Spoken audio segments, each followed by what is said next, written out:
Hi YouTube, my name is Kylie Mae and this is my channel. Today I'm going to talk about the process that I went through for my name change. Now, not everyone's process is going to be the same because every state or country has a different process and different requirements. The first thing I did was I planned kind of when I wanted to have my court date. Now, you're not going to specifically pick your court date because the courts pick that. So what I did was I wanted to have my court date for my name change in the summertime.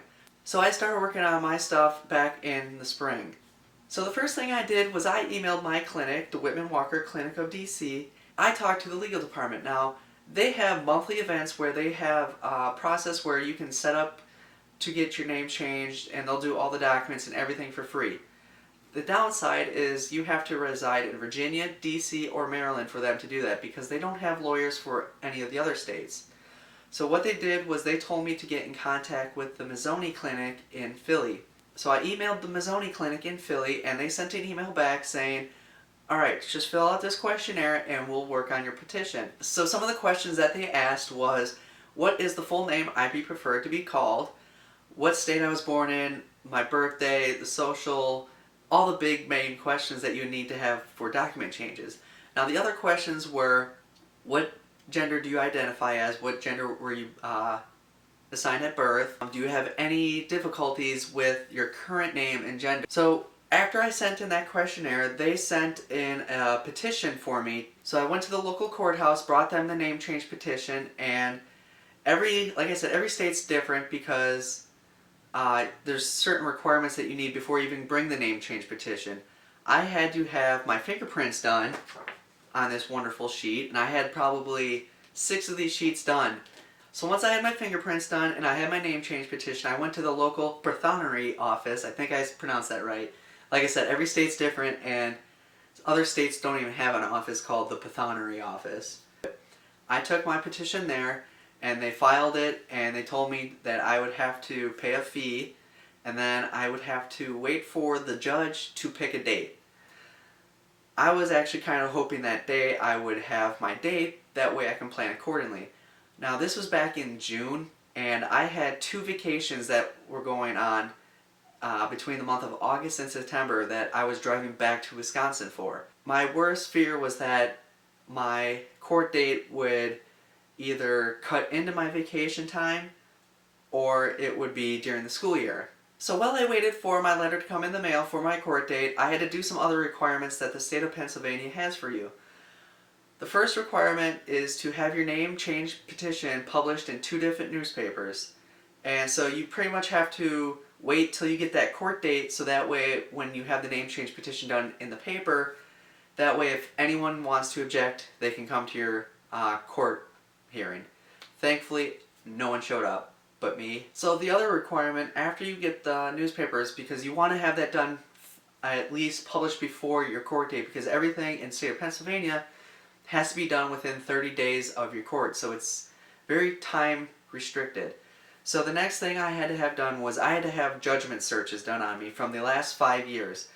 So I lived in the state of Missouri about 4 or 5 years ago, so what I had to do was I had to find a company here who specializes in doing background checks. They wanted to make sure that there's no debts under the name Kyle, and that way I'm not trying to get away from not paying debitors, collectors, and all that stuff.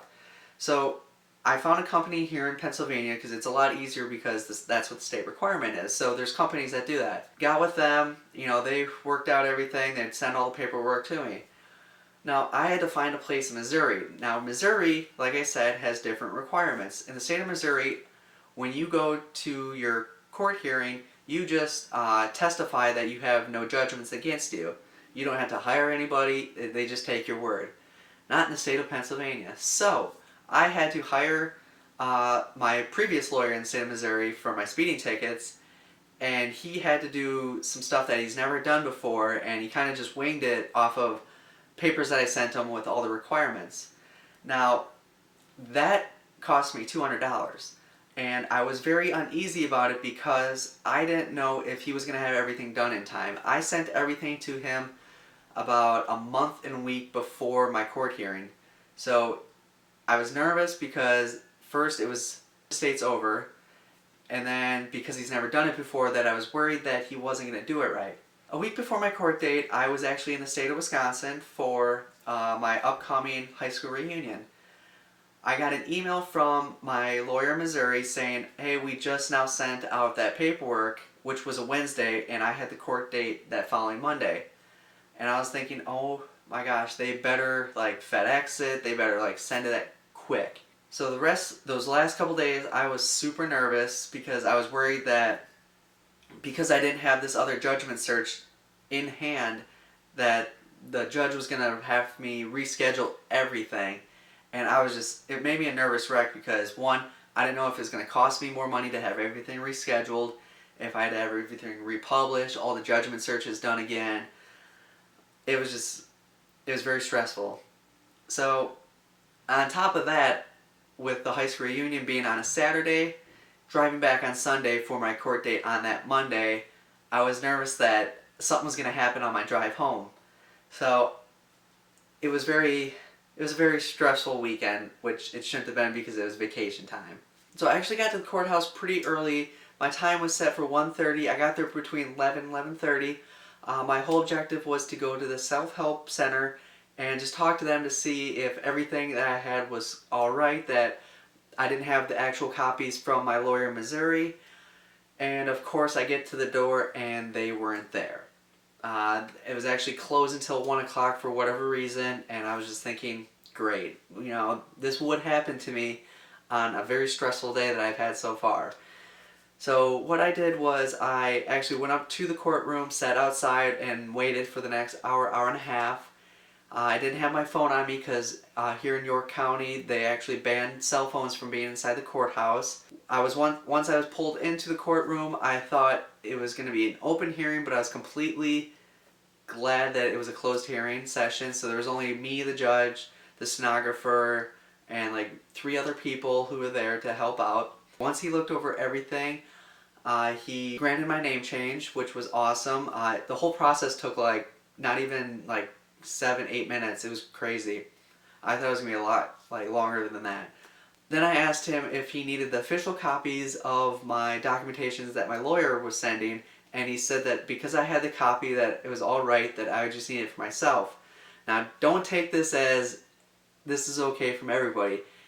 I would definitely make sure you have all documentation there with you on your court date, just so if they want, actual copies, not just a printed copy with the notarized, that's just copy. They want the actual notary stamp and everything. After I was done, I went down to the Pathonnery office, got official copies of it. The lady actually printed out 2 more for free. They were $8 each, so she printed off 2 more for me for free. She was super nice. As soon as I got out to my car, I put it on Facebook, I sent snaps, I sent messages to everybody. I was so happy. It was just so crazy. I'm so glad that I am now Kylie Mae. I actually went to Jimmy John's for celebratory lunch because I was starving, because I was so nervous I didn't eat that morning. But I'm not done just yet. I still have to go to the DMV so I can get my name change on the license and the gender marker change. That way I'm not making 2 trips. One trip to the DMV is good enough for me. But I will leave links down below for any of the resources that I use, the Mazzoni Center, the Whitman Walker, if anyone is interested, especially if you live in the Pennsylvania, Virginia, Maryland, DC area. They are wonderful clinics. They helped me, especially when they were super busy with the parades that were going on and the events they were throwing this summer. So I am so thankful for them for helping me out. And if anyone has any questions for me, leave a comment, send me a private message. I hope you I hope you subscribe, I hope you even share this video. And as always, thank you. Getting pulled to the side and, So a gentleman ushered me to the check-in gate and told me to go to the next stall, I guess. And he's like, this way, ma'am. And what it feels like a very strong rubber band snapping against your face that is also very hot. It's not pleasant at all.